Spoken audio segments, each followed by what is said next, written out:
शेतातून थोडीशी कोथिंबीर आणली आणि ह्या शेंगा आत्ताच घेऊन आले आणि हे स्टार फ्रूट छान लागतं, चवीला लागतं.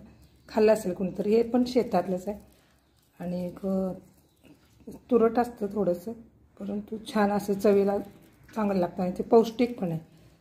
तर म्हटलं शेंगा खुडत कोथिंबीर पण साफ करत जरा असं गप्पा होऊन जाऊ देत. नमस्कार, माझ्या अंतरंग या चॅनेलवरती प्रेम करणाऱ्या सर्व माझ्या सबस्क्रायबर्सना, व्ह्यूअर्सना मी मनापासून धन्यवाद देते.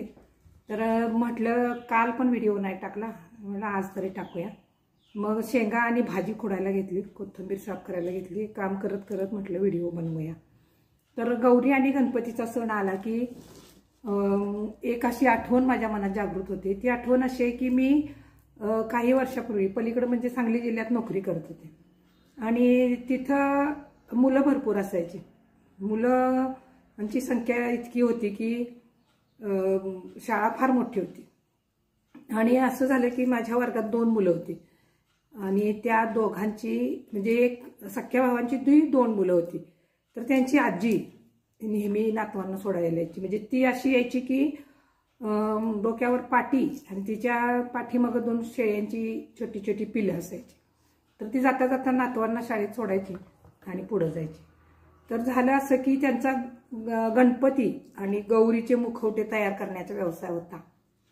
मग पुढं गणपतीचा वगैरे सीझन संपला, चांगला इन्कम झाला म्हणून दूध डेअरी असते ना, त्या डेअरीच्या ह्याच्यातून माध्यमातून महिलांसाठी सहल आयोजित केली. आता ही सहल जाणार होती दिल्लीला सहल जाणार होती. मग जाऊ का नको परिस्थिती एवढी काही खास नाही. मग त्या म्हटल्या कशा जायचं आता, असं स्वतःच्या त्यांनी मुलांना सांगितलं. मी जाऊ का रे म्हणून विचारल्यानंतर ती मुलं म्हटली जा, आता आई तुला नेहमीच काम असतं, जा म्हटले. तुझ्या मैत्रिणी पण सोबत आहेत, म्हणजे चुलत जावा, त्यांच्या गल्लीतल्या काही बायका असतील. मग त्या गेल्यानंतर दिल्लीत कुठलं तर ठिकाण बघताना त्या हरवल्या आणि इतक्या लांब गेल्या की त्यांना काही समजेच ना. आणि तिथं हिंदी आणि इंग्रजी अशा 2च भाषा बोलणारी माणसं त्यांना गाठ पडली. मराठी काय कोण बोलणार त्यांना दिसेना. प्रचंड गर्दीत त्या हरवल्यानंतर आता घाबरल्या. एक तर अडाणी, म्हणजे काही सांगता येईना, काय बोलता येईना, कुणाला काय सांगावं, पोलिसांना काय सांगावं. तरी पण त्यांची फार मोठी अडचण झाली होती. नाही, ते कुंभारांची एक आजी होत्या बघा, त्याची 2 नातवंड होती हो माझ्या वर्गात. कुंभारांची त्या आजी की नाही ह्याला गेलत्या हो, ह्याची सहल होती डेअरीची आणि डेअरीतनं सहलीला गेल्या आणि त्या गेल्या कुठं दिल्लीला गेल्यावर त्या आजी हरवलेल्या. आणि त्यांचं काय झालेलं माहितीये का, त्यांना मराठी पण येत नव्हतं आणि मराठी नव्हे, हिंदी पण येत नव्हतं आणि इंग्रजी पण समजायचं नाही.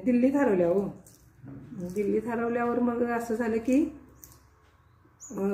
त्यांनी कुणालाच काय सांगितलं नाही. त्या कुठं लांब गेल्या चालत. मग सगळ्यांनी त्यांना शोधलं पण त्या काय लवकर सापडल्या नाहीत.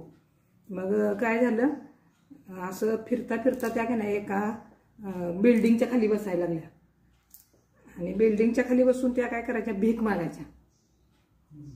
मग तिथंच त्या सगळ्यात खालच्या फ्लोअरवर एक बाई राहत होती. तिनं काय केलं, ते रोज आजी बसतात म्हणून तिला काय नाही काय खायला आणून द्यायच्या. आता इतके 3-4 महिने झाल्यावर हे झालं ना, त्यांना भिकारीच ठरवलं लोकांनी.